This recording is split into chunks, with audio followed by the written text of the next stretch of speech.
cameraman, chama o produtor, né? Produtor, diretor, cameraman,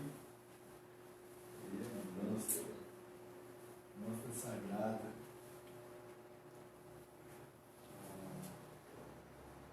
Ao vivo. Dona Rosa, a senhora já está no.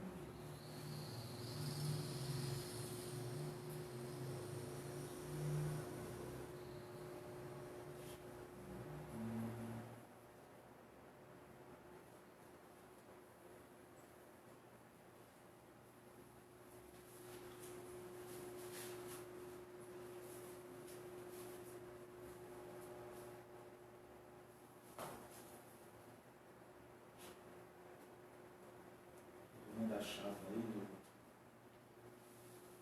Cara do gol. gol. Falar em gol, né? A gente está perdendo. Tá jogando hoje? Domenech? Tá Domenech? Pensando que. Deixa eu tá lá, só perdendo. Ah, tem jeito, tá demorando. Muita filosofia no trabalho, né? Só perdendo.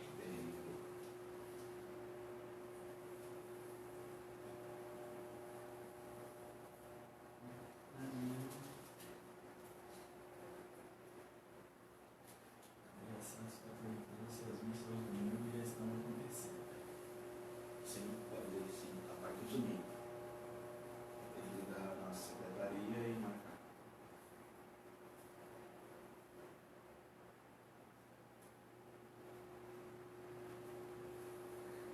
Tem um rodapé aqui, bem caprichado. Tem uma citação. Já vamos, deixa eu só terminar de fazer o serviço. O serviço ótimo.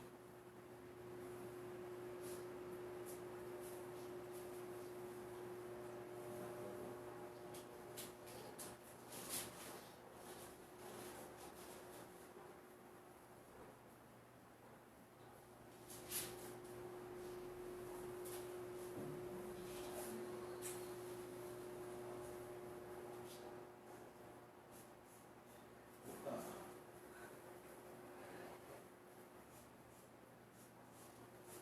Pronto. Vamos iniciar, né? Boa noite, povo de Deus. Chegamos para juntos nosso momento de reflexão, de estudo, de meditação da palavra de Deus, nosso aprofundamento da fé. Por isso quero convidar você a compartilhar esse momento e a gente junto, nós, como diz o apóstolo, nós e o Espírito Santo, nos aprofundarmos no conhecimento de Deus. Deus se deixa conhecer e a gente precisa sair da nossa fé infantilizada, de certo modo, para uma fé um pouco mais profunda, meditando a palavra de Deus.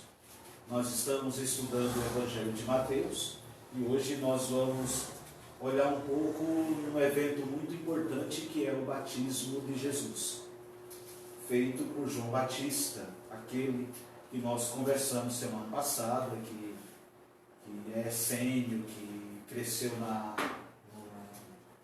no deserto e disse que comia gafanhoto, que não é gafanhoto, né? Então, a gente está aprendendo bastante sobre. Então, vamos iniciar rezando. Em nome do Pai, do Filho e do Espírito Santo. Amém. Vinde, Espírito Santo, enchei os corações dos vossos fiéis e acendei neles o fogo do vosso amor. Enviai o vosso Espírito e tudo será criado, e renovareis a face da terra. Oremos. Deus, que instruíste os corações dos vossos fiéis com a luz do Espírito Santo, fazei que apreciemos retamente todas as coisas segundo o mesmo Espírito e gozemos sempre da sua consolação. Por Cristo Senhor nosso. Amém. Estado presente hoje, né? Boa noite, Vitório. Boa noite, povo de Deus. Estamos juntos. Boa noite, Eridã. Boa noite, povo de Deus. Boa noite, Padre. Sejam bem-vindos. Com licença. Boa noite, Dona Rosa. Boa noite. Boa noite, Padre Germano. E hoje nós o nosso momento é um momento de partilha da palavra a partir do batismo de Jesus Cristo.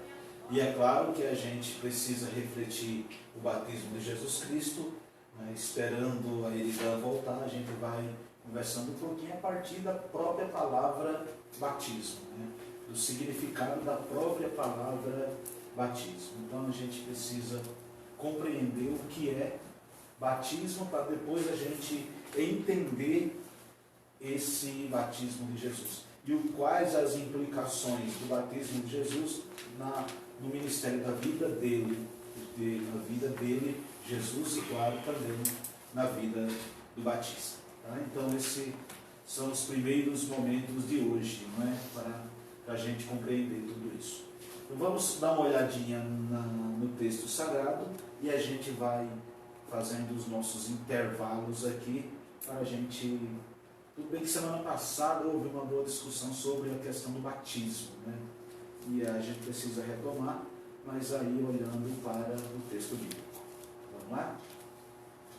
Estamos no capítulo 3, versículo 13.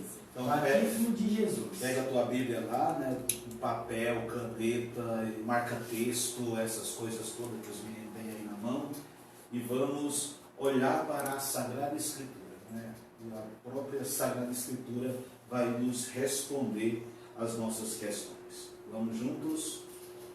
Nesse tempo, veio Jesus da Galiléia ao Jordão até João, a fim de ser batizado por ele. Tá bom. Então nós já encontramos uma coisa importante aqui, não é? Nesse tempo, no tempo dele, né, de Jesus, ele foi a Galiléia, no Jordão, para ele ser batizado. Então ele desejou, ele quis ser batizado. E a gente pode perguntar assim, mas ele não era Deus? Para que ele foi batizado? Né? Por que ele quis ser batizado? Semana passada nós ouvíamos, né, sobre a palavra batismo, que significa mergulho. É o mergulho na água, entra com pecado e sai sem pecado. Né? Então é o grande mergulho que nós batizados dá. Mas Jesus não tem pecado. Por que ele quis ser batizado? Qual é o desejo? Por que vocês acham, vocês em casa, vocês aqui, por que vocês acham que Jesus quis ser batizado? Ele quis. Não foi uma decisão, você é... Não, ele quis, ele desejou. Por que vocês acham que Jesus desejou? Na verdade, ele desejou ser batizado para dar cumprimento à lei, né? Tem a ver com o exemplo, tem a ver como se tornar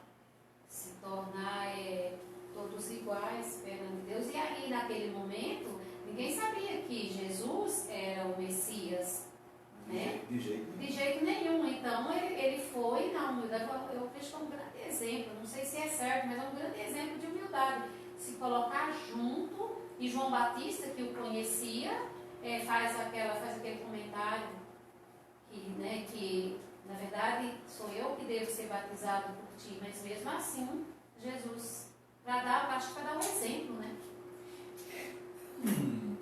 Seria mostrar a igualdade, padre? O batismo de João Batista, nós ouvimos o ano passado, é ótimo, né? Semana passada, que ele só tinha um motivo, né? Era o batismo de conversão. Era reconhecer que era pecador. Esse é o batismo de João. Era purificação. Era para ele nem purificação, era de reconhecimento de pecado, né? De reconhecimento de pecado. Mas nem de purificação só. Era dizer assim, eu estou me batizando porque eu reconheço que eu sou pecador. Eu batizo com água, lavo, né? Aquele simbolismo de levar o pecado embora. Se a gente pensar, por exemplo, que um dos lugares, porque o batismo com água de Jesus está intimamente ligado com a cruz, agora a gente entende por que Jesus quis ser batizado. O batismo na água de Jesus, ele está intimamente ligado com a cruz dele. Ali é como que, né, a grande manifestação de tudo. Né?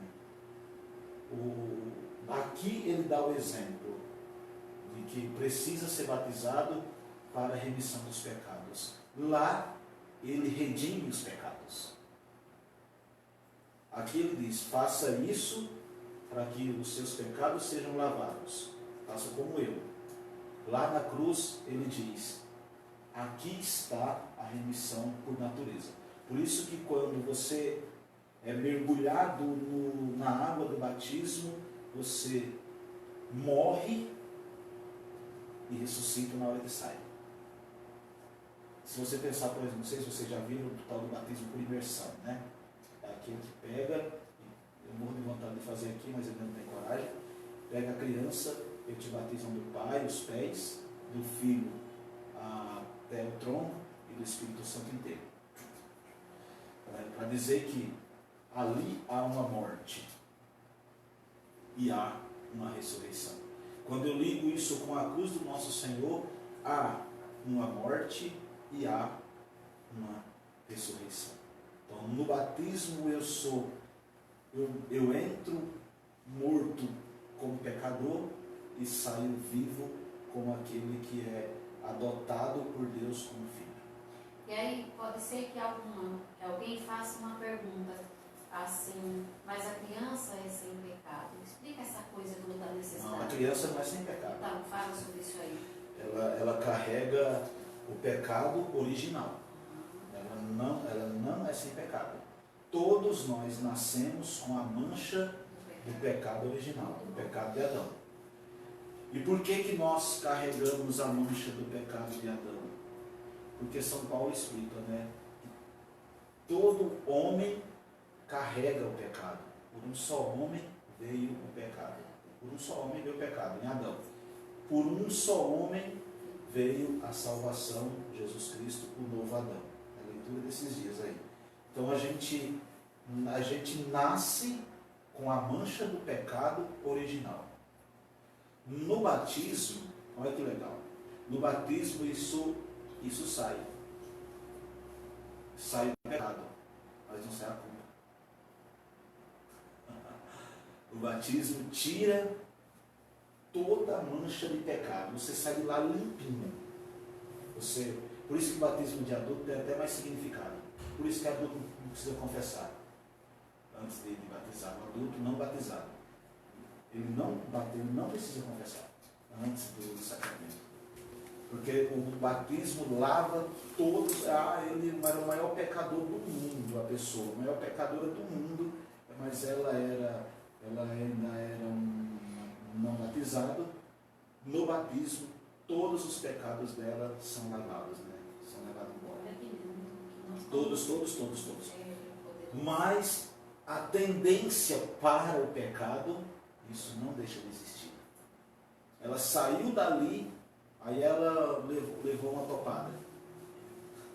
Desgraça esse banco. Pronto. Acabou a purificação. Já foi o primeiro. Ali mesmo, na mesma hora. Chutou a canela no móvel. Já era. Fez que eu decidi na minha cama. Eu conheço a minha cama. E mandei a canela, tá aqui. Ô, padre, mas será que os internatos dos cristãos sabem exatamente o que é uma topada? Uma topada? A gente que sabe, né? Mas, levar um tropicão. tropeço, né? Levar um tropicão. Tropeçar, né? Levar um tropeção, levar um tropicado. Então, o batismo lava o pecado, mas não tira a culpa, né? A tendência, a gente vai carregar isso a vida toda. Eu não carrego, nós batizados, não carregamos mais o pecado original. Ele não existe mais. Mas a tendência eu vou carregar sempre. E tem hora que eu não quero e eu faço. Com palavras, com gesto, com olhar. Eu não queria fazer. E fiz. Né? A gente falou, fiz uma cagada. Fudeu. Literalmente. Continua lá o texto. Para a gente entender Jesus. Mas João tentava dissuadi-lo, dizendo: eu é que tenho necessidade de ser batizado por ti, e tu vens a mim? Por que será que João dizia isso?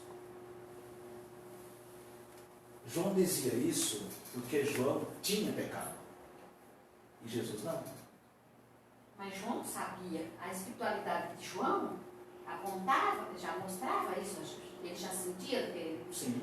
Porque João já era batizado. Vamos entender que naquele tempo não tinha o batismo como nós conhecemos, né? Sim, mas era uma unção que João tinha de olhar e já sentir. Sim, sim. Porque quando, ao longo do tempo, olhando para a história, de tudo aquilo que estava acontecendo no entorno de João, de Jesus, João deduziu: esse aqui só pode ser o Messias. Lembra que tem um texto bíblico que os discípulos de João vão até Jesus e vão perguntar para ele: o meu mestre está querendo saber se você é o Messias ou precisamos esperar outro. Aí o que é que Jesus responde para ele? Diga a João que os cegos veem, os coxos andam, os surdos ouvem. Né? Isso aqui era o que João precisava. Jesus não disse eu sou o Messias para João. Ele disse os sinais. Vá lá e diga a João que os cegos veem, os coxos andam, os surdos ouvem. E aí eles foram. Quando João vê Jesus, por causa daqueles sinais pelos quais ele tinha visto, né, que Jesus fazia, aí ele pode dizer isso aqui, ó. Eu que devo ser batizado por você. Mas Jesus diz: O que é que Jesus fala? Jesus, porém, respondeu-lhe: deixa estar por enquanto, pois assim nos convém cumprir toda a justiça. Por enquanto faz isso. É preciso que toda a justiça se cumpra. Não é preciso que toda a justiça se cumpra. Mas que justiça ele está falando? Ele está falando de uma justiça diferente daquela justiça que eles estavam acostumados naquele tempo. Que era uma justiça que favorecia a alguns em detrimento de não favorecer a outros. Se a gente olhar para o tempo de hoje também, em alguns aspectos não muda muita coisa. Quando você vê o cara tem, às vezes, no julgamento de um juiz, a causa é a mesma e ele julga de maneira diferente. Ele usa 2 pesos e 2 medidas para o mesmo conteúdo, né? No caso daqui, não, que se cumpra toda a justiça. E que justiça é essa? Da justiça que seja igual para todos, né? A justiça em Jesus Cristo é totalmente diferente da justiça que nós conhecemos. É aquela tal da justiça com equidade, não é? Que dá à pessoa, julga a pessoa segundo os critérios, segundo a ação dela. Ela fez o ato, por isso que Jesus é misericórdia, mas é justo. Essa pregação de que Jesus eu vou ter porque Jesus é misericordioso, tem que tomar cuidado, não é? Porque ele é todo justiça. E aqui em Mateus é mais ainda. Porque o grande adjetivo de Jesus em Mateus é o Messias, o justo. Então a justiça aqui, ela está gritando, né, na nossa frente. Como é que ele diz? Continua, Vitória. Deixe por enquanto, pois é assim que devemos cumprir toda a justiça. Então João concordou. Opa, peraí, ele convenceu. João concordou e mandou Jesus na água. Não tinha pecado, mas precisava que se cumprisse toda a justiça. Porque se Jesus não fosse batizado, como é que ele ia argumentar com os outros, né? Esse cara aqui, ele é bom de papo, mas nós não vimos ele fazer o que nós todos estamos fazendo. Porque o povo não sabia que ele era Deus. Então ele tinha que ser batizado. Ali ele já estava no processo de descoberta, Jesus, né? Ele estava descobrindo que ele era o Messias. Ele sabia agora. Nesse momento aqui, ele já estava sabendo que ele era o Messias, justamente porque os sinais estavam acontecendo, né? Dele, Jesus. Paulo, fala mais um pouquinho da ligação do mergulho de Jesus na água com a cruz. Então vamos tentar fazer por partes, né? A cruz é o grande sinal redentor, sinal, né? A cruz não é a salvação, é um sinal de salvação. A cruz não é a salvação. Mas sem cruz também não há salvação. Entenda, a cruz sozinha, eu lembro que eu já disse isso tantas vezes, até me lembrando do Padre Alfeu, né, quando a gente fala do mistério pascal, né? A cruz sozinha, ela não diz nada, ela é só um instrumento. Se não tivesse havido a ressurreição, a cruz não dizia nada. Do mesmo jeito do sepulcro vazio. O sepulcro vazio não diz nada. Se não tivesse as provas da ressurreição, não tinha sentido. O batismo, ele tem sentido por causa da cruz. Por causa do evento cruz. O batismo tem sentido por causa disso. A cruz, foi pela cruz que eu fui redimido. No batismo eu mergulho como pecador e saio filho de Deus. A cruz, pela cruz, o Filho de Deus me redime de todo pecado. Pela cruz. Pela cruz. Né? Ele me redime de todo pecado. Né? Quando Jesus foi pregado na cruz, foi pregado junto com ele. Em cada prego que ele levava, um pecado meu e um pecado dele. Não. Todos os pecados nossos estavam ali, nas marteladas, estava ali na chicotada, estava na coroa de espinhos, estava quando ele começou a perder o ar, asfixiado. E se consumou com uma palavra dele. A última palavra de Jesus na cruz é top. Está consumado. Ou seja, a salvação aconteceu. Não está dizendo que está consumado porque ele morreu. Não. Está dizendo que está consumado porque pela morte dele a salvação aconteceu. Agora está consumado. No batismo também. Eu te batizo em nome do Pai, do Filho e do Espírito Santo. Está consumado. Você é o Filho de Deus. E ninguém tira essa marca aqui. Nem a pessoa. É a tal da morte indelével que nós chamamos, né? É o carimbo, está selado. Não tem como tirar mais aquilo. Por exemplo, vai colocar a ungir o peito da criança com o óleo do crisma, com o óleo do batismo. Ungiu, não sai. Você pode largar, pode mandar água. Não sai, penetrou. Por isso que a oração é essa. Assim como esse óleo penetra no seu corpo, penetre também o Senhor na sua vida. Porque penetra, não sai. O óleo não sai mais. O óleo tem esse significado de penetrar mesmo. Por isso a oração é sábia. Assim como esse óleo penetra no seu corpo, penetre o Senhor na sua vida. Não sai. Você vai lavar a criança, você vai fazer um monte de coisa, não sai. Coisa bonita, hein? É. Aqui, ó.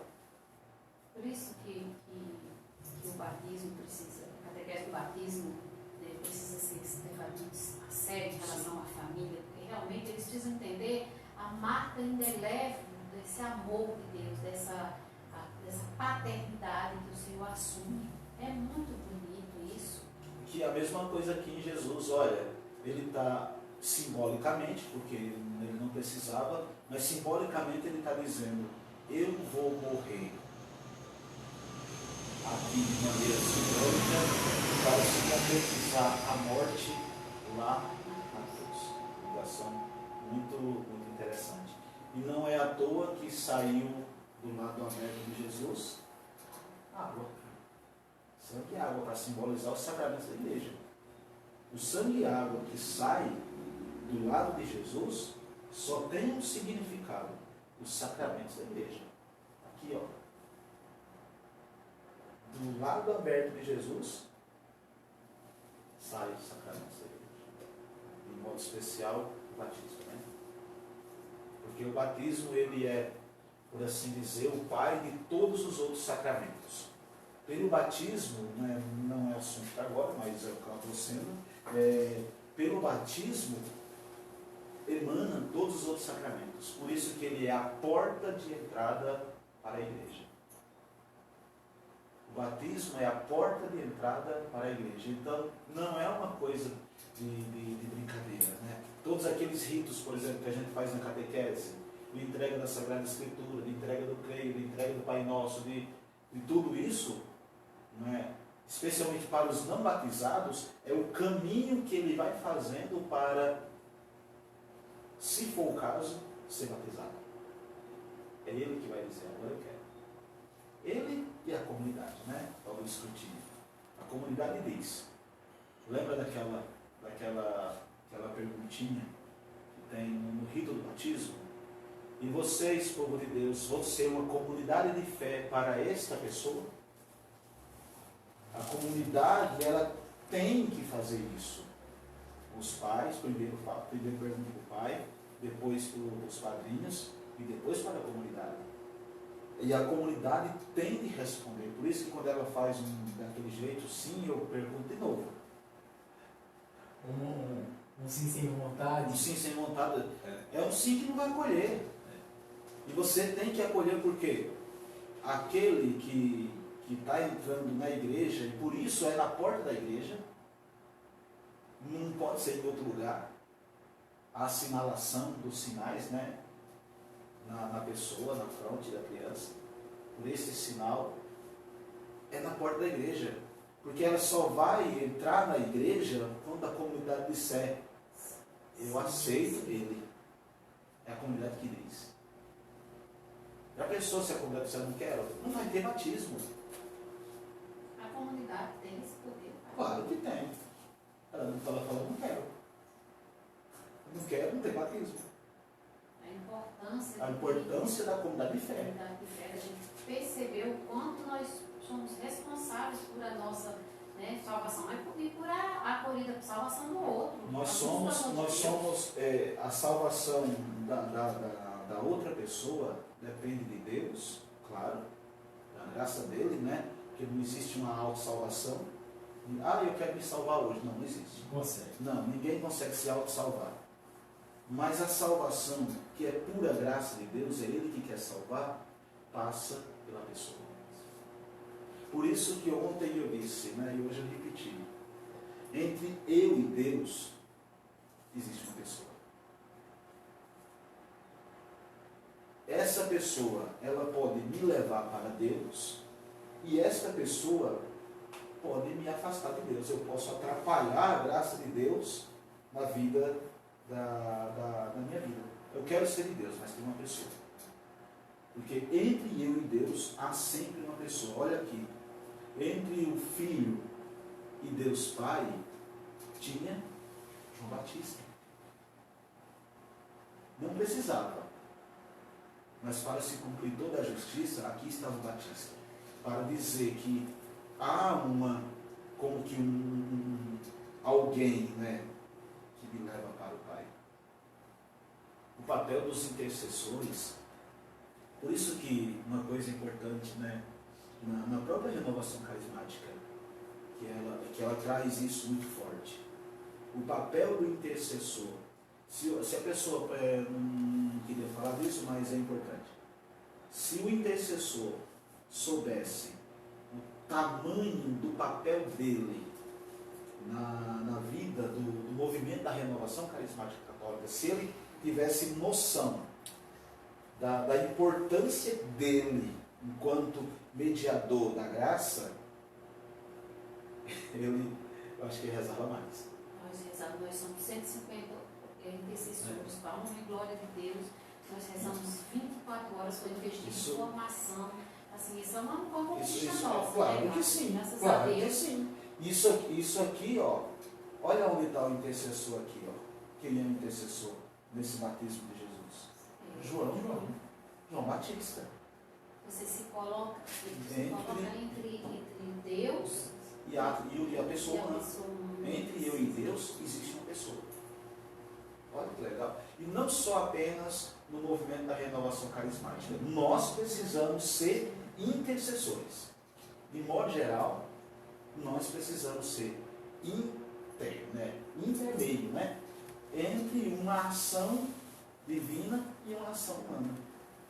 O padre, por exemplo, por natureza, ele é o intercessor. E a comunidade, se entender verdadeiramente o seu papel, é o intercessor da igreja. A comunidade, a igreja. Quando a gente fala da comunidade, a gente está falando de igreja, né? Então, a comunidade é a grande intercessora. É ela. Porque o lugar da manifestação de Deus é na comunidade. Não há manifestação de Deus de maneira particular. Você não vai ver isso. O lugar da revelação de Deus, né? Na teologia nós gostamos dessa palavra. Mais do que manifestação, a gente gosta de revelação. Então o lugar da revelação de Deus é na comunidade. Aonde foi que Jesus se mostrou? No grupo dos 12. No grupo dos 72, dos discípulos. É na comunidade. Ele queria dar o recado, ele chamava os discípulos. Ele queria dar o recado, ele chamava os apóstolos. Ele queria dar o recado, ele chamava um pequeno grupo. É na comunidade. O lugar da revelação de Deus é na comunidade. Por isso que a comunidade tem um valor assim muito grande.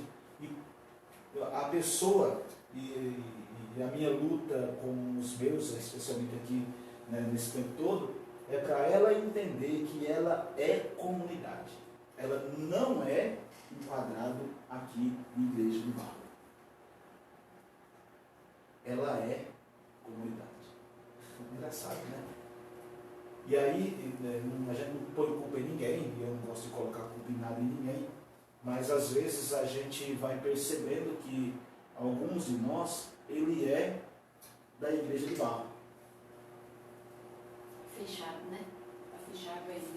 É no quadradinho. É no quadradinho, tá? E não pode, vamos pensar assim, ó. Ele é da igreja de barro, daqui. Ele não é nem da rua do lado, nem da rua do outro lado. Ele é daqui. Ele pertence, e ele diz que pertence mesmo, porque ele briga por ela, pela igreja de barro. Na verdade, a grande briga não era para ser pela igreja de barro, era para ser pela igreja ontológica, que é a formação, que é a igreja que está formada aqui. Aqui no meu ser. A comunidade, ela se forma primeiro aqui, ó. É aqui. Não é na coisa, né? Porque se ela não se formar aqui, né, eu não vou ter essa ideia de pensar, né? Eu não vou conseguir pensar no outro. Porque a ideia de comunidade, aí o Atos dos Apóstolos vai ensinar, entre eles não havia necessidade. Por quê? Eles tinham tudo em comum. Porque era uma comunidade, era comunidade. Sim. Hoje eu até dizia na live, né, uma coisa sobre o evangelho de hoje que era importante. Né? Eu dizia assim, olha, se a gente olhar o povo assistido, que são o mesmo povo, não mudou uma pessoinha, não. Um ou outro, mas de modo geral todo mundo está lá. De maio a hoje, há uma mudança significativa de comportamento. Mesmo que não mudou nada, mudou. Sabe o que mudou? Por exemplo, eu até falava com o Ronaldo e com o povo que rezava. Isso aqui é o grande sentido de vida de comunidade. O ensinamento vindo da pastoral social fez com que eles pudessem compreender que eu preciso manter uma distância de um para o outro e eu preciso estar de máscara. Então você olha na fila, salve um rebelde o outro, que sempre tem, mas a gente olha na fila e estão todos eles no seu distanciamento.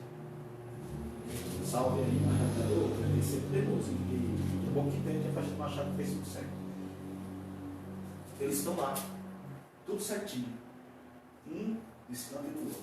Quando nós começamos, teve uma história muito legal, não gostei de deixar a cesta, né? O cara pegou a cesta, foi nas costas, com a cesta nas costas, pensando que quer dizer, e as meninas correndo atrás do cara para buscar a cesta, que não estava na mão.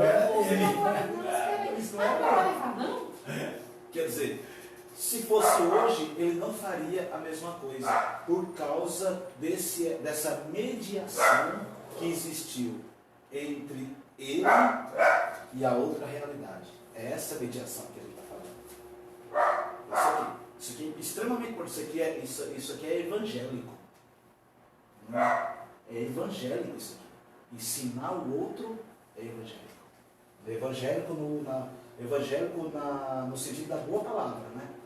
Aconteceram tantas coisas, padre. É tão bonito isso que o senhor está dizendo, porque assim nós atendemos gente dos quatro cantos do mundo, das quatro, né, extremidades. E aí a gente olha que eles, até o José, eles vão aprendendo. Chega para a gente e fala com a gente em particular. E olha que José é uma pessoa bruta. José ele está dizendo bom dia para você, com um sorriso, mas a sensação que você tem é que José vai grudar em você. Tá, e aí você percebe, hoje ele me pediu para guardar as marmitas dele, que ele estaria com assistente social. Se eu podia fazer esse favor, sabe? E aí você começa a olhar isso que o senhor está dizendo, muitas coisas mudaram, eles chegam mais no reservadinho, aquelas que são mais encrenqueiras, né, mais que vem berrando, elas já chegam mais juntinho, dá pra você, e elas querem chegar perto da gente, custa o que custar. Aí a gente está naquela situação né, dizendo, não, fala daqui, depois então eu posso, então espera. Então, assim, é uma construção, algo muito produtivo na vida desse povo, porque são 300 pessoas. Isso é o que nós chamamos de intercessão. É intervir numa ação. A ação era assim. Por causa dessa intercessão, ela muda a ação. Isso no campo prático. Agora imagine isso no campo espiritual. Que você está lidando com a realidade que você não vê. Não é? Você sabe que existe, mas ela não vê. Por isso que Jesus está dizendo para nós, olha, é para que se cumpra toda a justiça, tem que fazer isso. E aí continua o texto. Batizado, Jesus subiu imediatamente da água e logo os céus se abriram, e ele viu o Espírito de Deus descendo como uma pomba e vindo sobre ele. Peraí, agora para aqui. Quem viu? Então, isso que eu falo, Jesus que viu? É ele, esse ele é Jesus. Ele, Jesus. Ninguém mais viu. Não. Ele viu. Ele viu, esse é o Senhor. Ele viu. Agora dá uma olhadinha em outra tradução, para ver se é a mesma coisa. Olha aí, moça, no teu, ele está dizendo. A sua vida pastoral aí. No versículo 16. Batizado, Jesus logo subiu da água, eis que se abriram para ele os céus e viu o Espírito Santo. Na pastoral não diz ele, mas se deduz que foi ele que viu, porque não tem mais nada. E viu. Se fossem outras pessoas que estavam ali, viram, né? Ou alguns viram, não. Aí ele diz ele. Ele viu. Aqui na Jerusalém fala ele, né? E ele viu. Deixa eu ver o que tem na tela. É que diz a testa. Isso aí.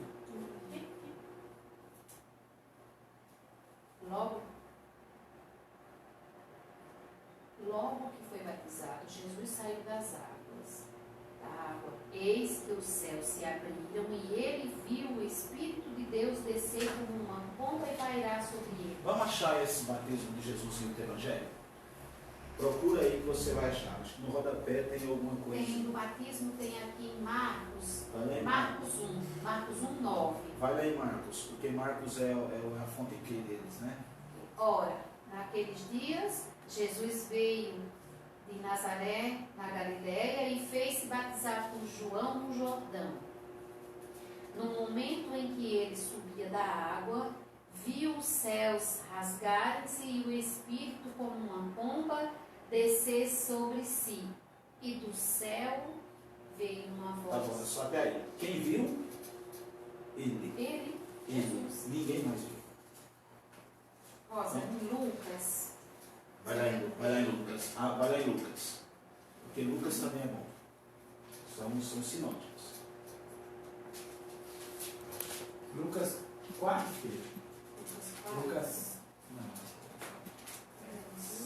4, não, eu tinha marcado perdido. Batismo de João em Lucas 6, eu acho que é 6. Um pouquinho pra cima. Depois logo vem a tentação. É Lucas 3, 21, 22. Tá, abre lá. Olha como é bom da Bíblia, né? Beleza. A gente vai fuçando e a gente vai vendo as diferencinhas, né? Tem umas diferencinhas. Lucas 3, 21. 21, 22. Lê aqui, Vinte.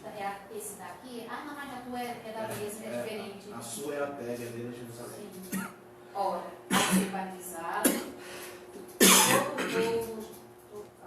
ser batizado, todo o povo, Jesus, batizado também ele, rezava. Então o céu se abriu, o Espírito Santo desceu sobre ele,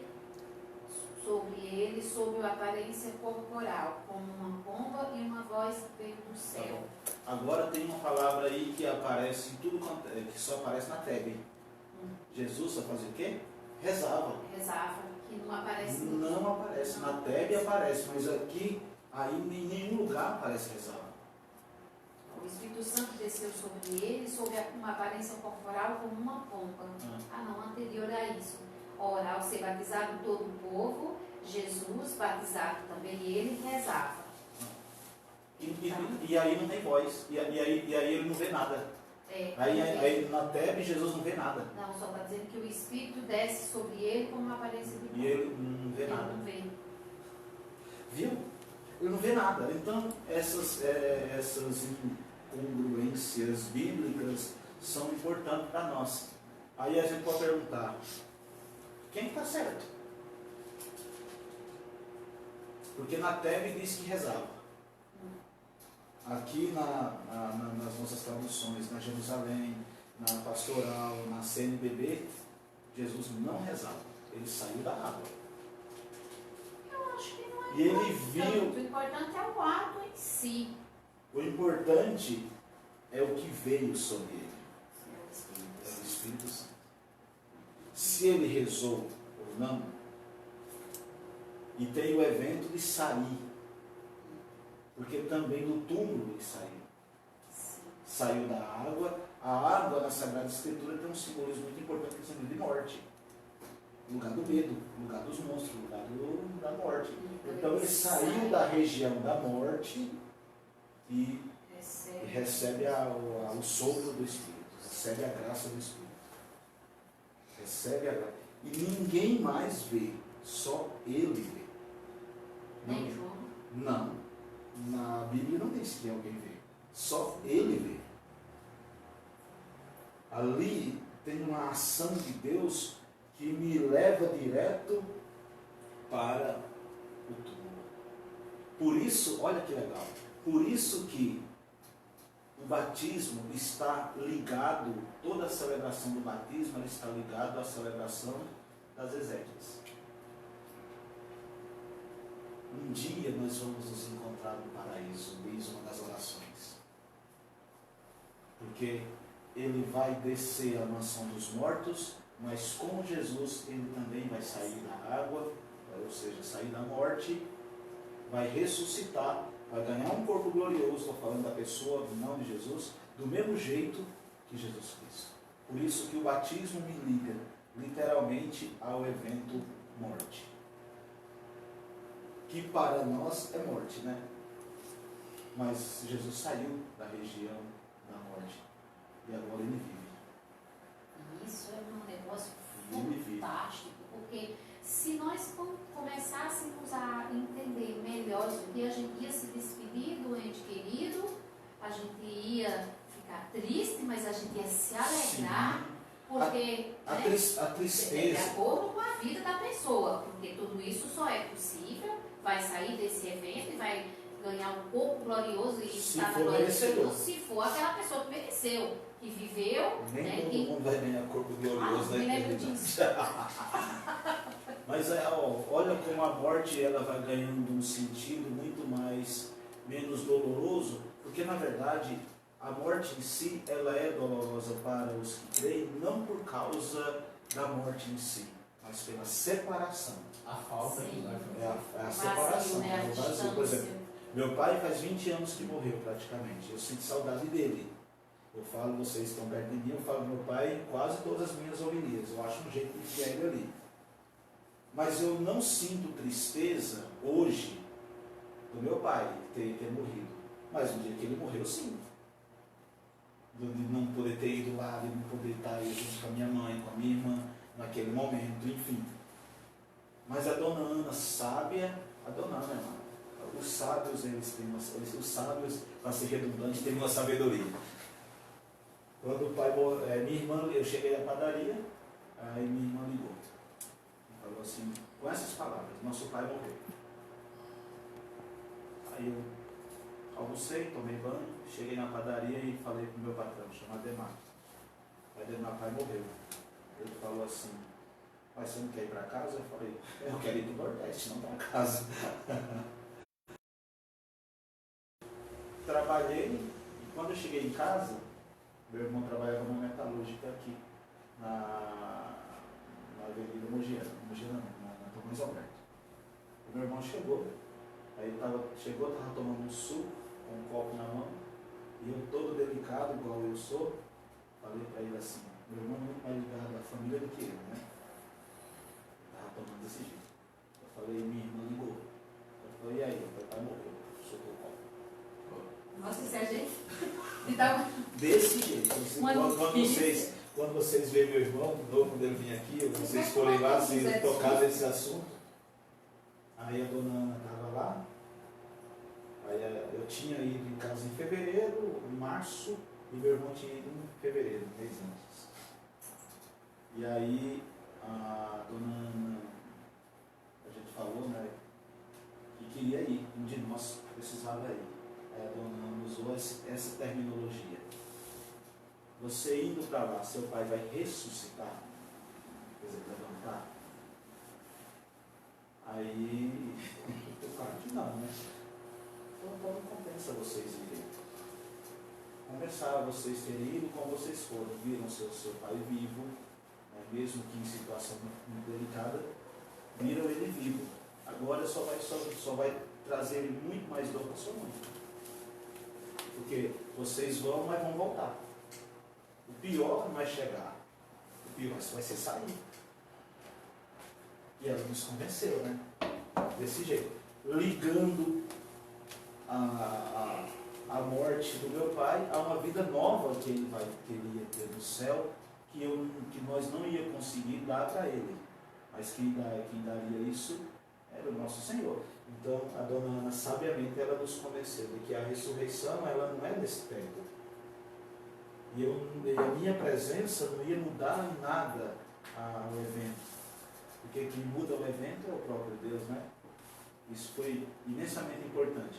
Por isso que nesse trecho aqui é bom para a gente refletir sobre a morte, né? A morte enquanto, né, para aqueles que creem, né, diz a vida não termina. Ela é transformada. Para aqueles que creem, a vida não termina, ela é transformada. Ah, mas por que eu choro por causa da minha mãe? Você chora porque você sente saudade. E a gente tem que chorar. Eu sempre digo, né? Até brinco com ele, não, que ela veio chorando buscando, né? Eu falo que não precisa chorar, mas não se sente saudade, chora. choro mesmo. Se sente saudade, chora.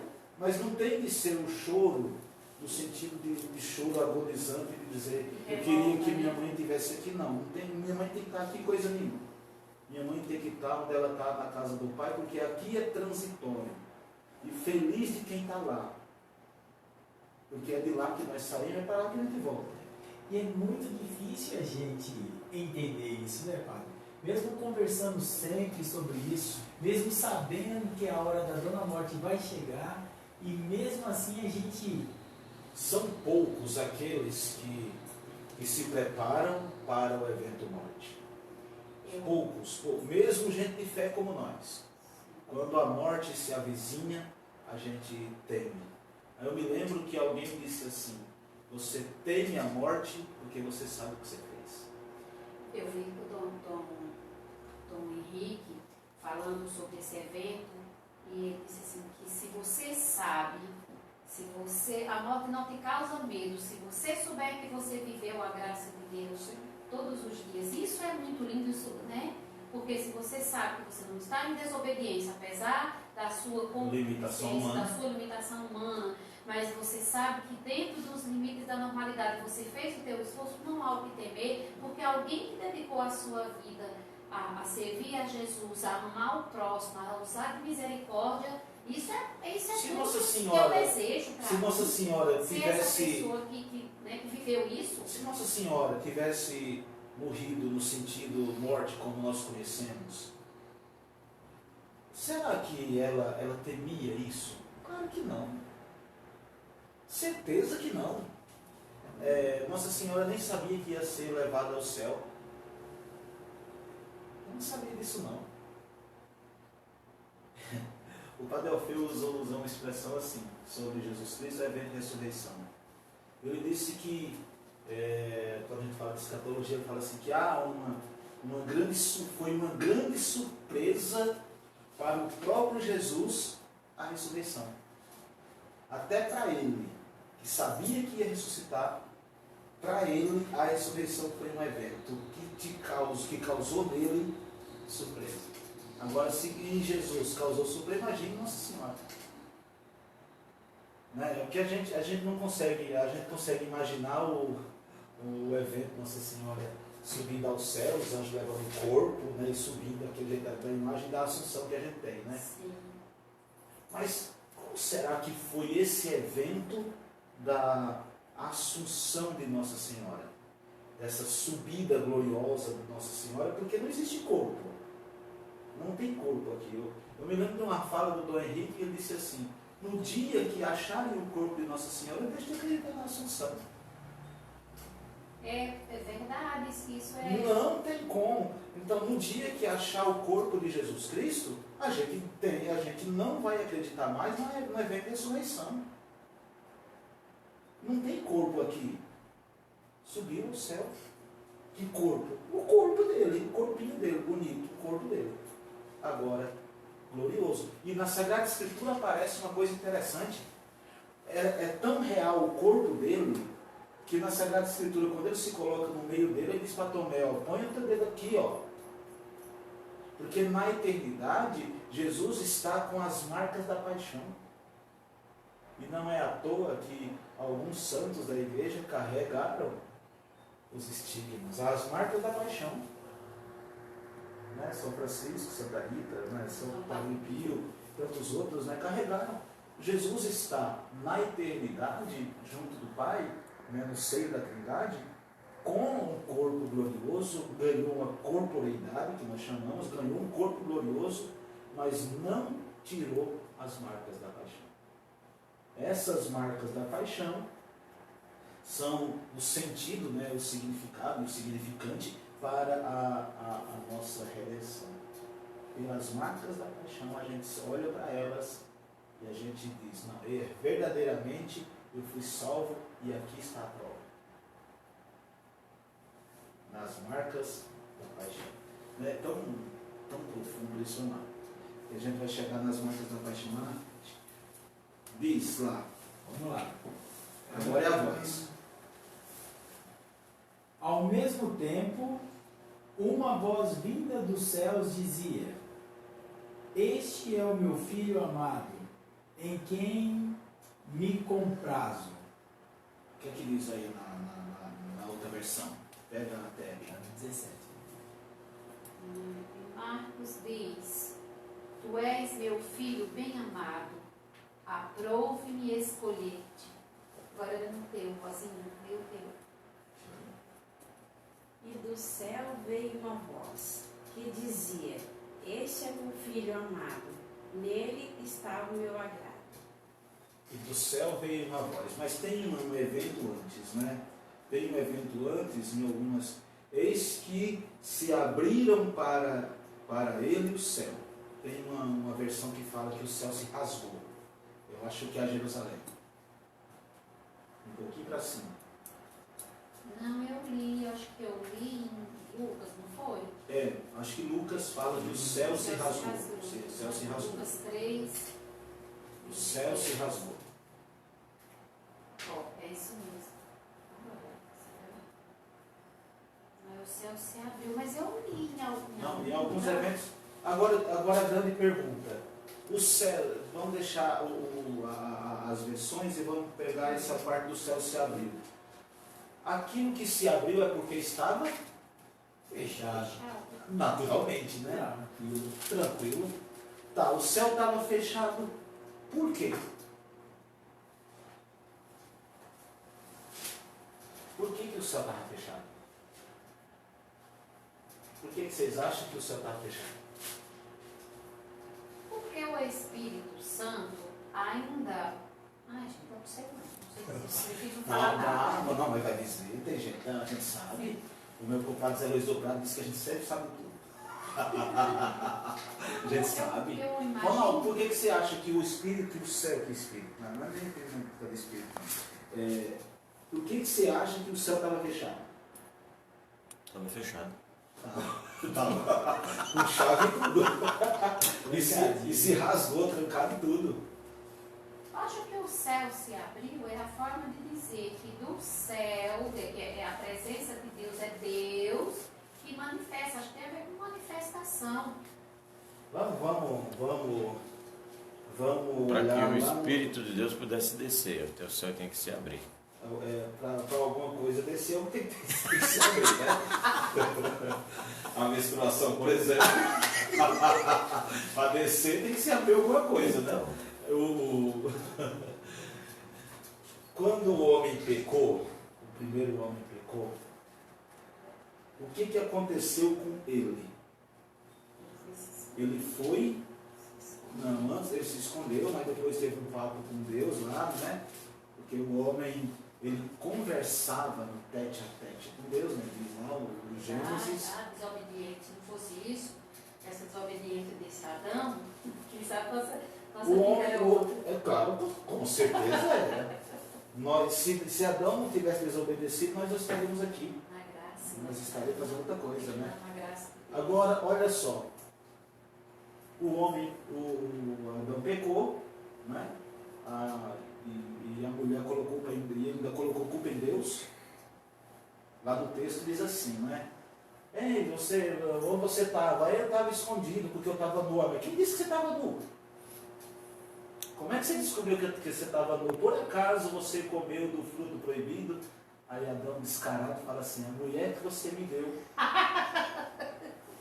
É verdade. Ele coloca a culpa inteirinha em Deus.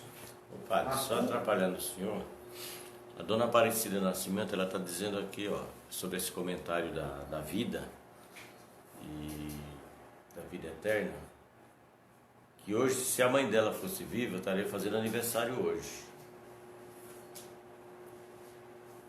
Mas eu me conformei acreditando nisso que vocês acabaram de falar aí, porque ela buscou a vida inteira esse céu. Era uma mulher de muita fé. E se busca, encontra, né?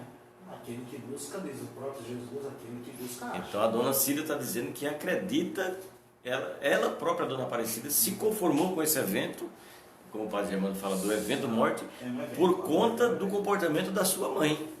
Como o nascimento é um evento, a morte também é um evento. E isso aqui é importante. Aí eu dizia, né? O homem, ele foi, conversou lá, toda a questão do pecado, blá, blá, blá, blá, blá, blá, mas Deus expulsou-o do paraíso. Ele foi expulso do paraíso. E qual era o castigo para esse homem expulso do paraíso? O céu. A expulsão dele fez com que ele não tivesse mais contato nenhum com Deus. Fechou-se. O pecado do primeiro homem fechou. Rompeu, né, a aliança. Rompeu a aliança. Pecado do homem. Isso aqui é perfeito para a gente entender agora por que o céu se abre. Aí, Nossa, nós já ouvimos isso, padre. Mas a minha mente se fechou. Mas não, você já falou disso para nós na igreja. a mente se fechou. Respeite. Né? Como o céu se fechou para Adão, a mente se fechou. Nossa. Na expulsão dele do paraíso, lá no Gênesis está escrito isso mesmo. Mas a palavra é dinâmica demais, porque a Sagrada Escritura do primeiro ao último capítulo, ela está conectada, né? Porque você olha para essa fala dele e você olha no batismo de Jesus, o céu se abre, está aí. Aí, olha só como Deus é bom. O céu se fechou. O homem perdeu o contato com Deus, não fala mais com ele, não mais o vê tete a tete. Aí Deus bondoso, ele foi criando algumas alianças para ver se esse homem se redimia. A primeira aliança, depois do evento de Adão, foi com Noé.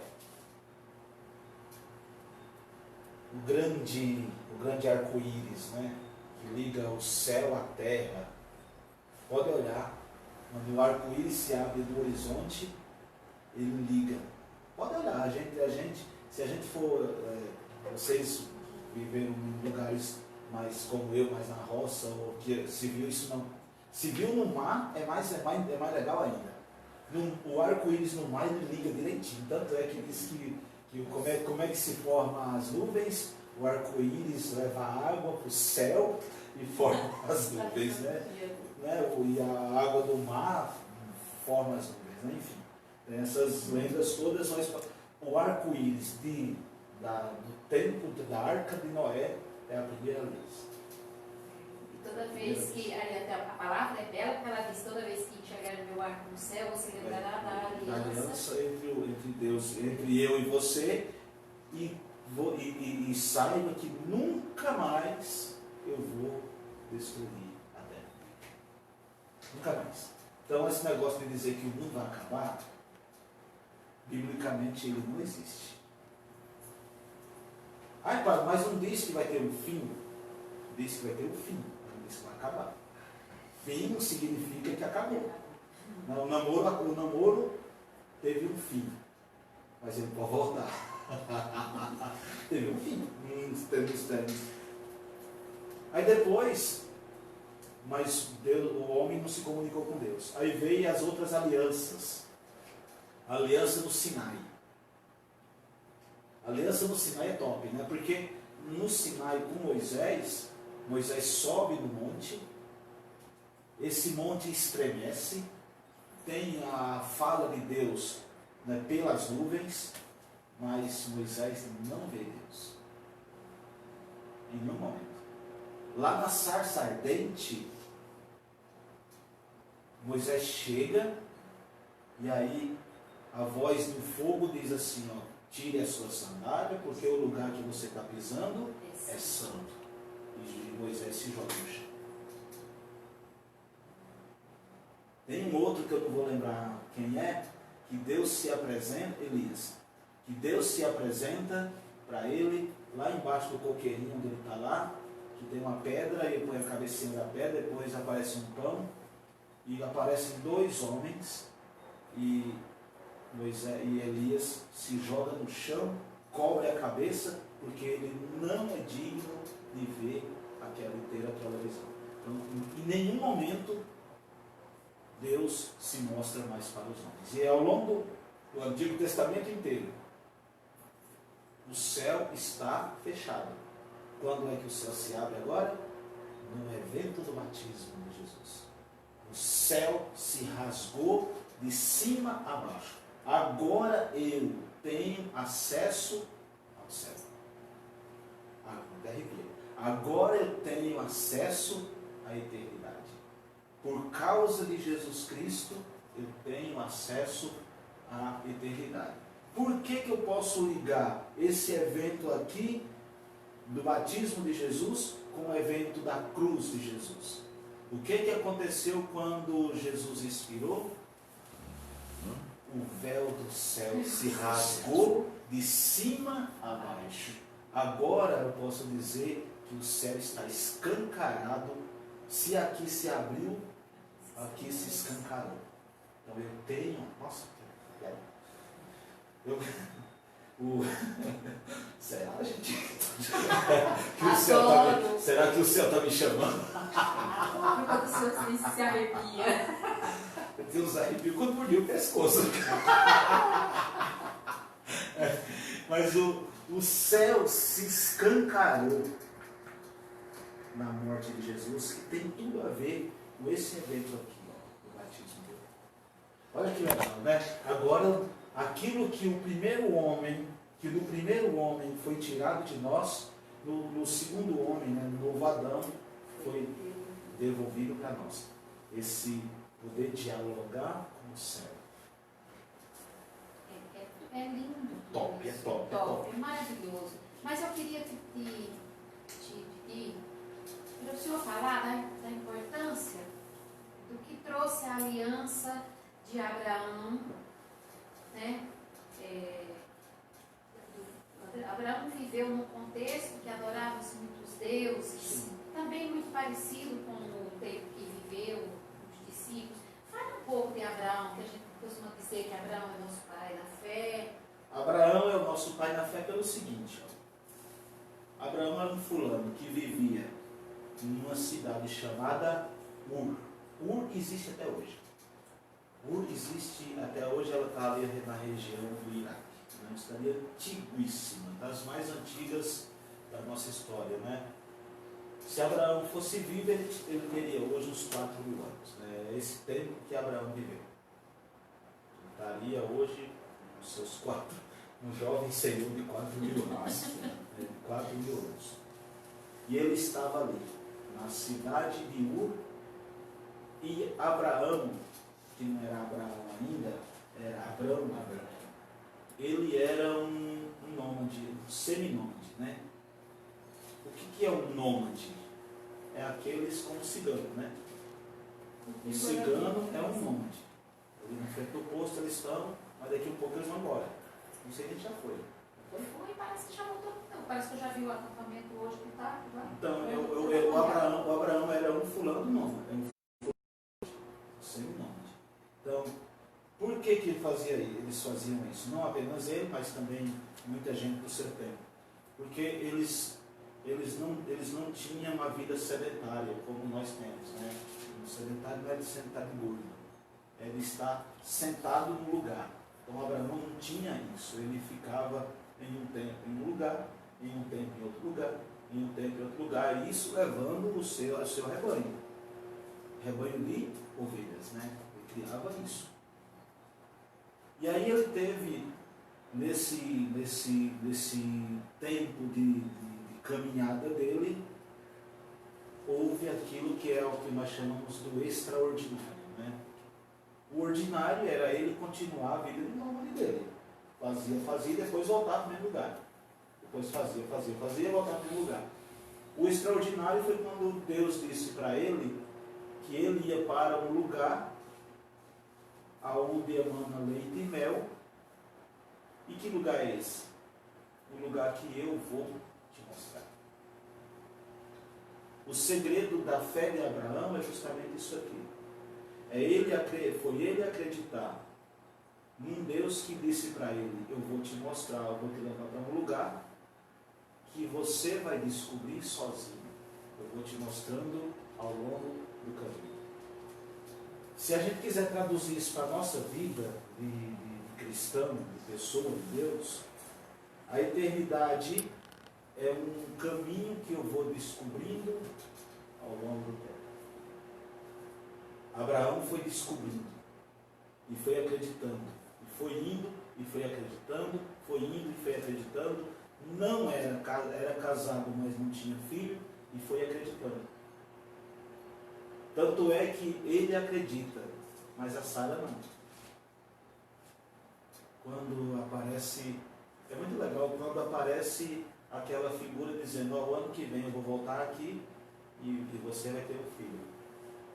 Disse que a Sara atrás da porta começou a rir. É escrito na Sagrada Escritura. Porque ela também já é acreditada. Ela era de idade, ele estéreo, né? Tanto é que ela diz assim, ó, para você ter um filho para quando aquele ano voltar no ano que vem, você vai ter que pegar empregada.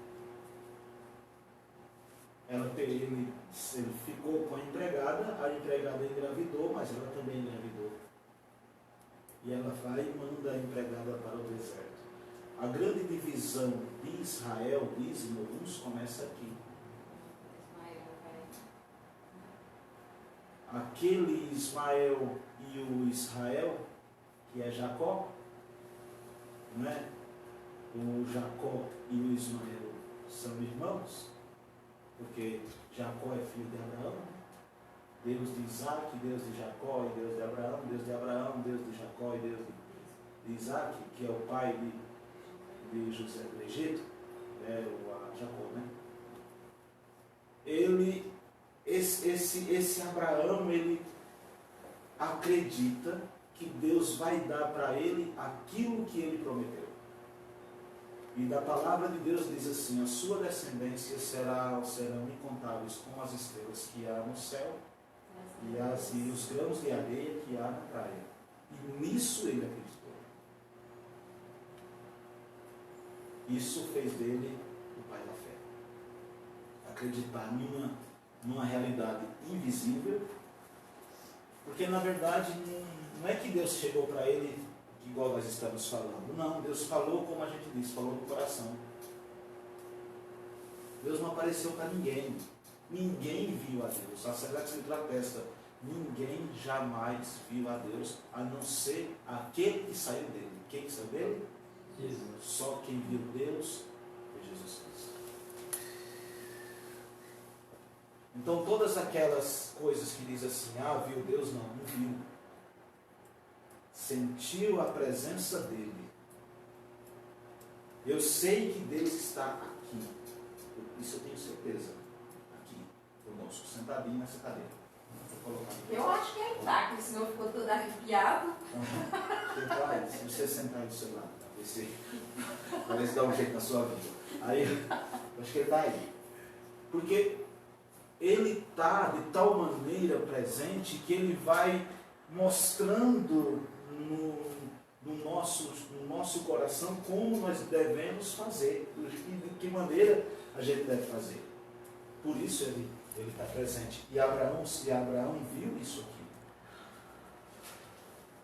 Viu isso e tornou-se para nós, para a Sagrada Escritura, não apenas para nós, mas para o povo judeu, para qualquer povo cristão, ou para qualquer povo judeu, Abraão é o pai da fé.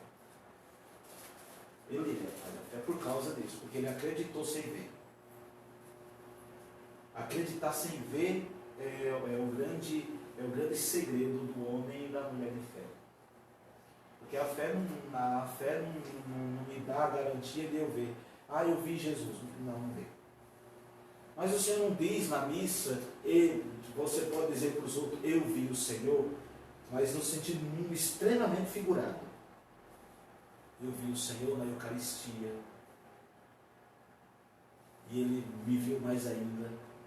Eu vi o Senhor. Enquanto Eucaristia, mas enquanto presença física, só Santa Paulina que disse que viu, né? Mas a gente acredita ainda que o ver de Santa Catarina, de Santa Paulina, é mais do que um ver físico. Pegar e sentar no banco. Jesus, senta aqui, eu vou, senta aí e me conta os negócios da misericórdia que o Senhor quer que eu faça. Santa Paulina não, Santa Faustina. Santa Faustina. Santa Paulina depois, Santa Faustina. Não era assim.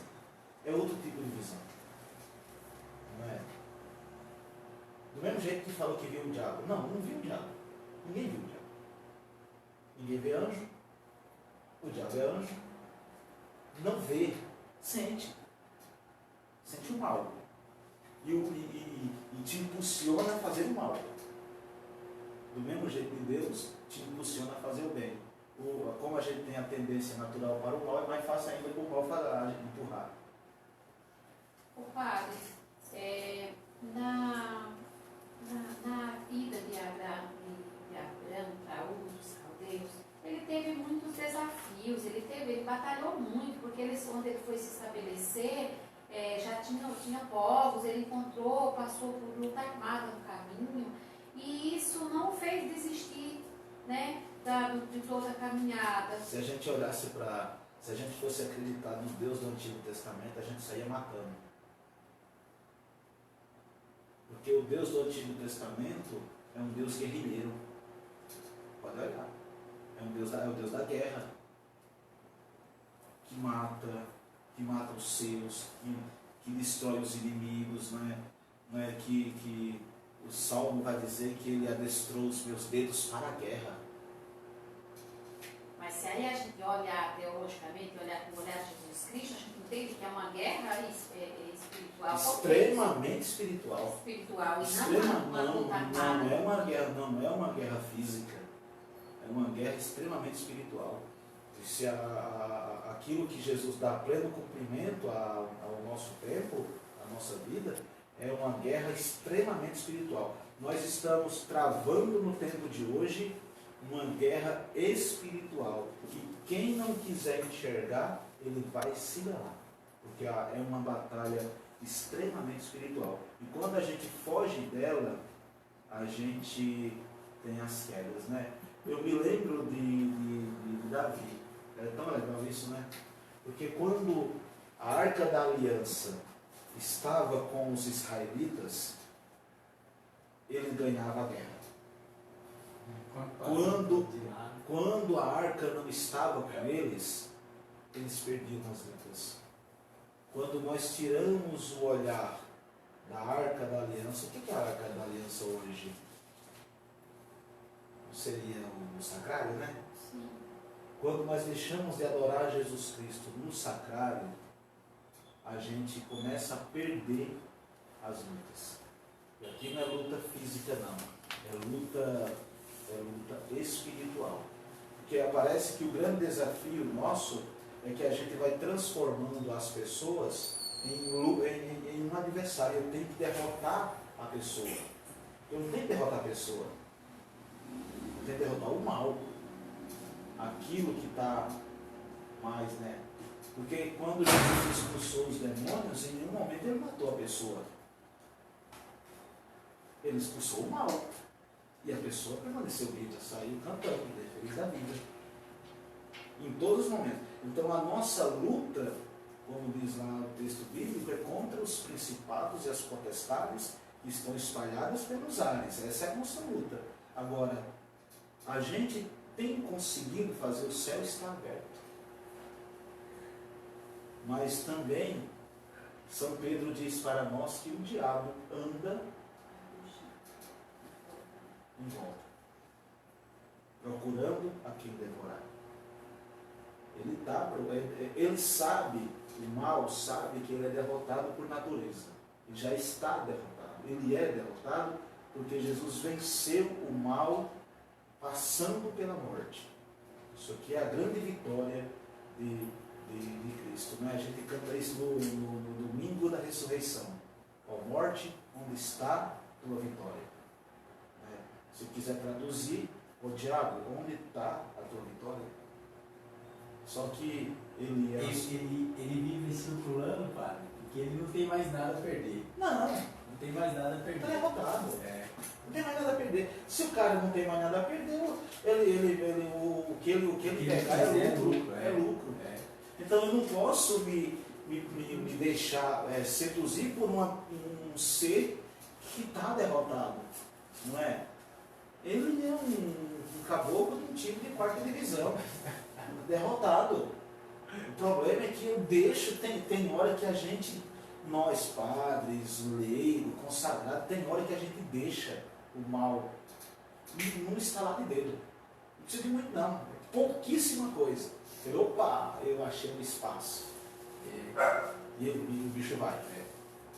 O bicho vai, e assim, há coisas assim muito criminosas para o nosso tempo de hoje, né? Culturas que a gente precisa defender, ensinar para os nossos filhos, vigiar os nossos netos, vigiar o que pensam os nossos jovens, Porque essa cultura Você sabe que está espalhada aí... uma coisa que eu ouvi no rádio hoje, né, e a gente vai encerrar aqui, eu ouvi no rádio hoje, e isso cabe direitinho para nós.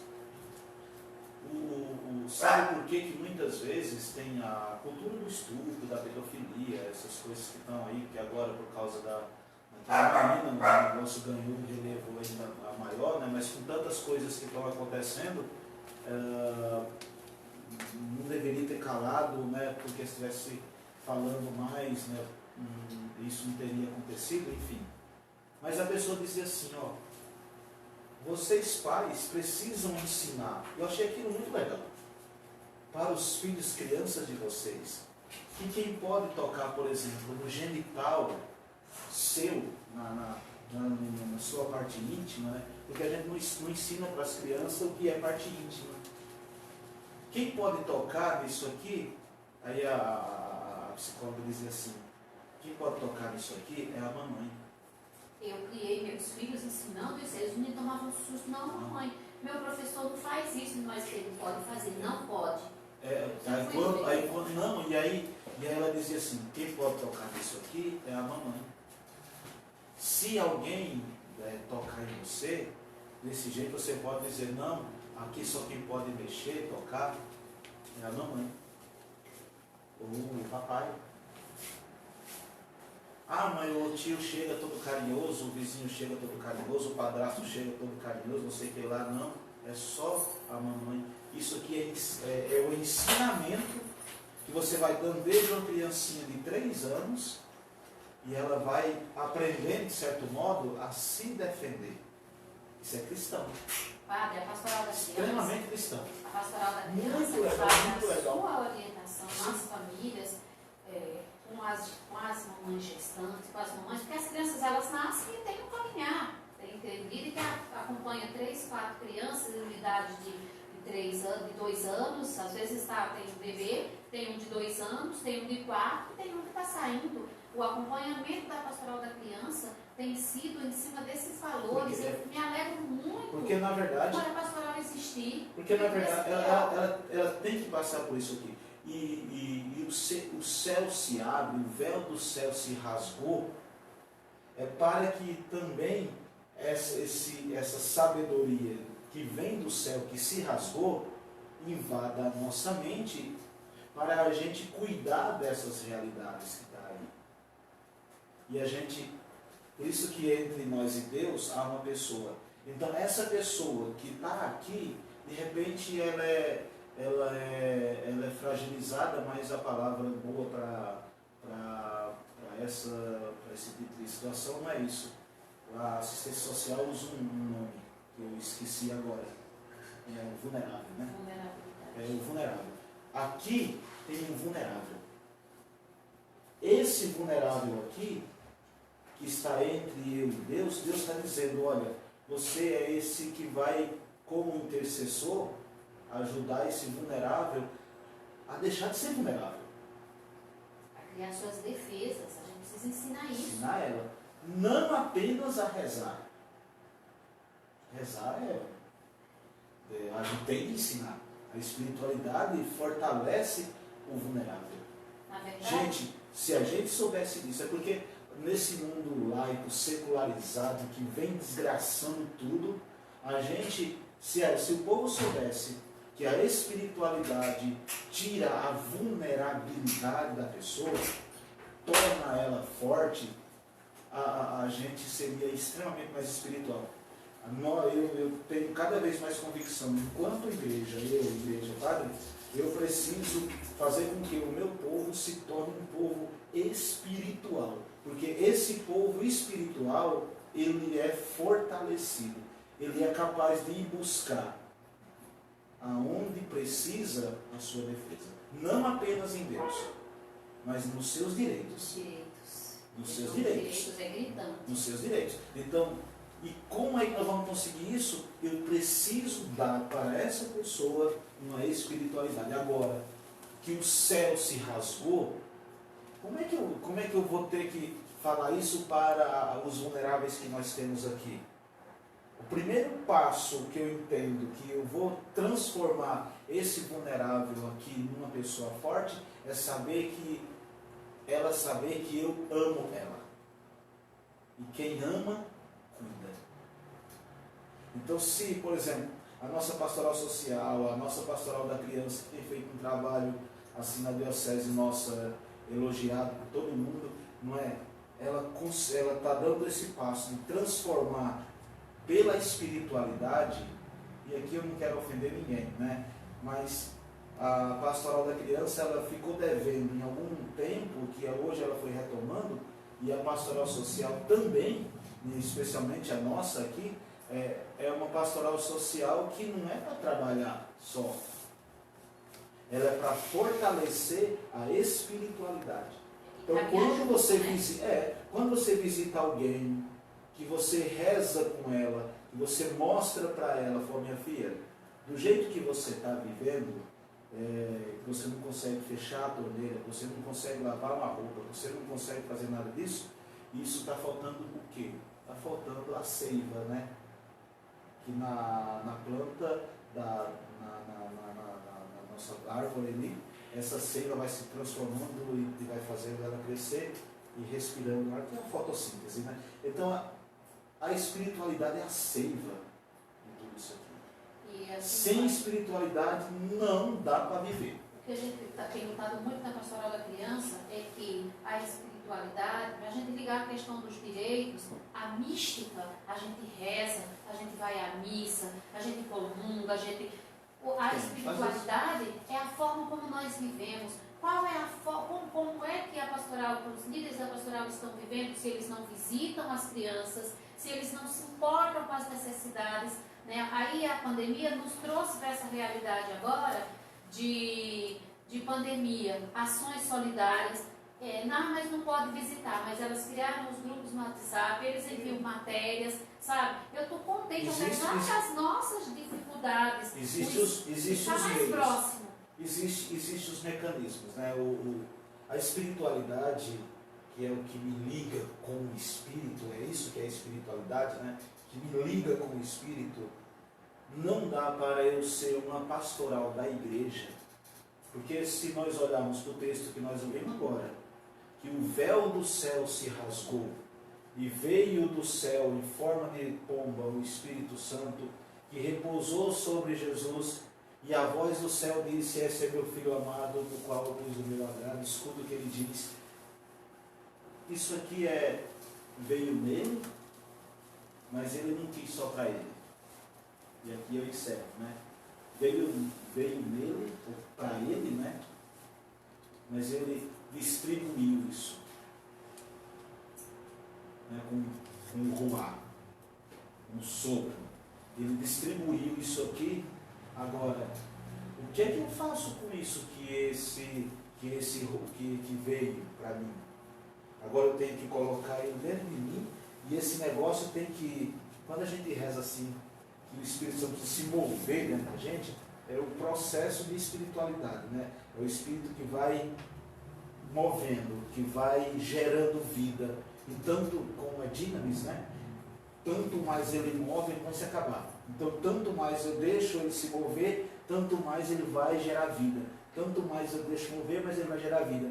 E ele gerando vida é aquele fulano cheio de espiritualidade, transbordando pelos povos. E esse mover move por semelhante de novo Claro, a pessoa, porque novo a pessoa entre eu e Deus. O mover do Espírito não é meu, é para ir, né? É para fora, de dentro para fora. Movido de dentro para fora. Então o véu do céu se rasgou, aquilo estava fechado, agora se abriu, e eu vou me encher desse mesmo Espírito que desceu sobre Jesus Cristo, e eu vou ao encontro do outro. Olha o que aconteceu com Jesus depois, semana que vem a gente vai olhar. Depois do batismo, aí a missão de Jesus ganha uma força. Aí vai ter o boom dele, né? É o que nós chamamos de ministério da vida pública. É o boom de Jesus. Então todo cristão batizado, ele tem que ter esse boom. O batizado que vive o batismo, que vive esse mover-se aqui do Espírito, né, em forma de dínamis, ele não vai ficar parado. Ah, eu estou cansado, mas vai. Eu estou puxando a perna, mas vai. Eu estou com dor de cabeça, mas vai. Eu estou com o dente doendo, vai. Né, ele leva o fundo do padre, vai. Vai, porque não é por causa do padre, não é por causa do mover.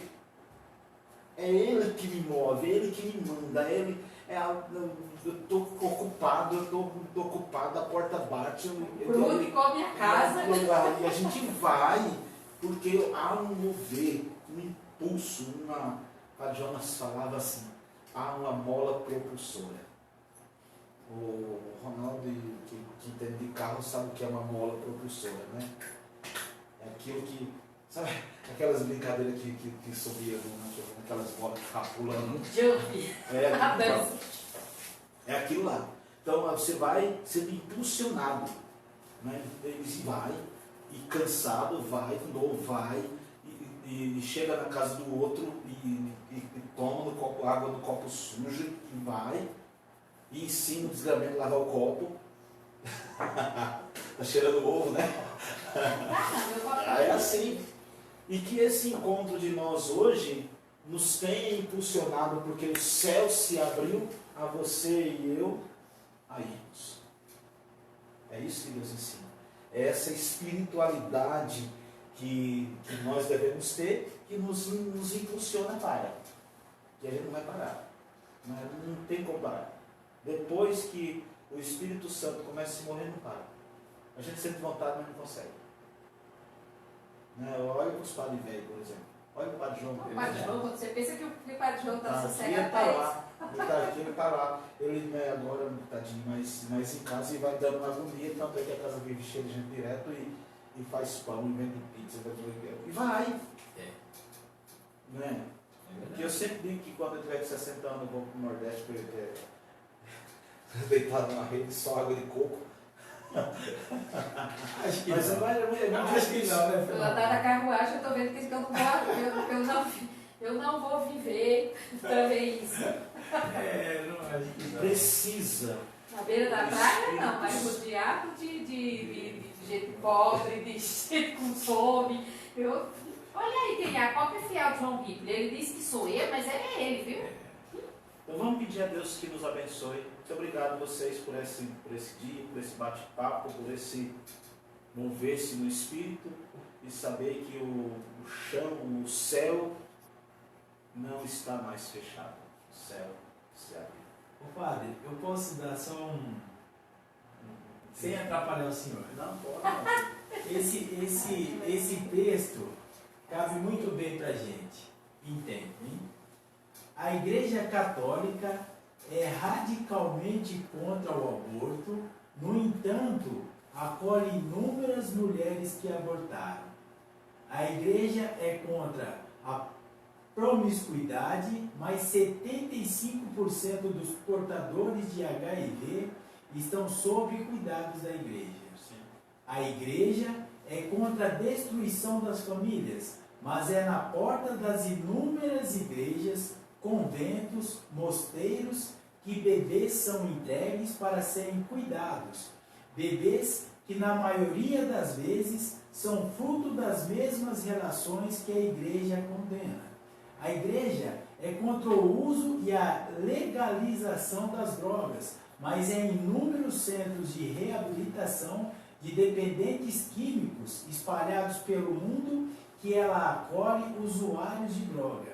A Igreja é contra o vilipêndio da dignidade humana, mas está presente em inúmeros presídios e ouvindo, trabalhando, rezando, convertendo aquele que atentaram contra a vida humana. Vocês não querem nossa tolerância, por isso sempre tiveram. Vocês querem o nosso silêncio, e isso jamais terão. Dom Henrique Soares da Costa. E isso é importante porque eu me lembro que no domingo passado o Dom Moacir falou sobre umas catequeses do domingo à tarde. Ele falou do profetismo do nosso tempo, né? Porque a igreja ela não pode e não vai se calar diante das realidades que estão dadas, né? Ela não vai se calar. Ela não vai e não pode se calar diante das realidades que estão aí. Ela é contra, como diz o Henrique, contra o aborto, mas é ela que acolhe as mães abortivas, né? Quantas nós, padres, acolhemos no confessionário, confessando, e elas saem dali curadas? Quantas? Quantas eu, de 5 anos de padre novo ainda, quantas eu já não ouvi? Porque o problema do aborto, aqueles que são os abortistas, né? Eles, inclusive as mulheres feministas e tudo, elas pensam no hoje. Hoje é assim. Mas quando você conversa com uma pessoa que praticou aborto há 20 anos atrás, aí é outra coisa. A mentalidade é outra. Aí você vai vendo o sofrimento da pessoa ao longo dos anos. Carrega a culpa por resto da vida. Sofrimento imenso, é um sofrimento imensamente grande, e aqui estamos nós, a igreja, para acolher e amar essas pessoas. Que é a diferença daqueles que são abortistas, que não amam de jeito nenhum. Não amam a pessoa e não ama aquele que está no ventre dela, que não pode se defender. Eu me lembro que uma vez alguém disse assim, né? Você é a favor do aborto? Ah, sou. Então você mata uma vida. Não, se for preciso, mata. Então mata o teu filho de 10 anos. Ele pode se defender. Mate ele. Não é? Isso aqui não vai dizer que a gente está colocando culpa, por exemplo, na criança de 10 anos. Ela não tem culpa nenhuma, é culpa zero. Não tem culpa. Nada. Aquilo que aquele movimento fez na frente do hospital é um troço horroroso. Insano. Insano. Aquilo que aquela menina, aquela retardada lá, que a Winter, que não chama Winter, chama outro nome, fez, expondo a criança, colocando o endereço, falando aonde o hospital ia fazer o procedimento, aquilo lá é tão insano quanto a prática do aborto. Então isso aqui precisa ficar muito claro, né? E que não é a igreja, foi uma meia dúzia de desavisados que tiveram essa postura. Uma postura horrorosa. E aqui eu não estou defendendo o aborto, não. Eu estou dizendo que as coisas não se resolvem desse jeito. Uma criatura que eu acho muito difícil até ser de Deus, não é? Porque se fosse não ia atacar o outro. Mas o que eu tenho visto, pai, Então, com licença, o que eu tenho observado aqui com isso aí é como se fosse um ataque para nos calar, e Dom Henrique, né, foi muito feliz a leitura desse texto que você trouxe aí, é como se quisesse nos calar. Né? Eles é quem tem que se calar, porque nós estamos com Jesus Cristo. Depois, agora, mais do que tudo, quando o véu do céu se rasga, acabou. Não vai ter demônio, não vai ter força do mal que possa nos fazer voltar atrás. Eu sempre acho que a gente precisa cuidar da vida. Enquanto igreja, nós cuidamos da vida. Da vida desde a sua concepção até o seu declínio natural. Por isso que essas 110 mil vítimas do Covid-19, ela não é um declínio natural. Houve um evento no meio ali. Houve algo que tirou uma vida que não era para ter sido tirada naquele momento. Tirou a dignidade humana. Agora imagine, né, a pessoa, amanhã a gente vai celebrar o 7º dia da Tuca. Nossa. A Tuca nossa, que a gente viu vendendo bingo, eu brinquei tanto, né? Então será um dia assim muito difícil para mim. Por causa de ser uma pessoa muito próxima minha. Né? Minha e da comunidade toda. Foi ceifado fora do tempo. E aqui eu não quero colocar culpa em Estado, em ninguém. Não, houve uma doença que não é de Deus. E que foi colocada ali. Não é? E eu não quero que mais gente morra, que alguém diga que não existe. Não, o negócio existe. O negócio está aí. O negócio tirou 111 mil vidas hoje, né? 111 mil vidas. E não dá para negar que o negócio não existe. O negócio existe. E quem nega isso aqui, ele é cúmplice da morte. Sem medo de errar. Quem nega que isso aqui está acontecendo, porque quem nega diz assim, não, você pode fazer festa. Quem nega diz, você pode... Semana passada em Ribeirão Preto, lá no Ipiranga, tinha uma festa com 200 pessoas, né? Agora imaginam 200 pessoas, então, essas 200 pessoas que estavam lá são os negacionistas, então ele negou. Se por acaso alguém de lá pegou isso aí e passou para a avó, ele matou a avó. Não, e mata a saúde. A saúde pede socorro, as condições de trabalho, jeito de trabalhar, tudo cheio de máscara, de roupa, é desumano com os hospitais que se faz isso. Fora isso, tem responsabilidade. Fora isso, você pega, você vai tendo médico com depressão, médico que está trabalhando 48 horas direto, enfermeiro fazendo a mesma coisa, hospitais, o sistema de saúde não dá conta, porque você tem hoje 3 milhões de pessoas infectadas.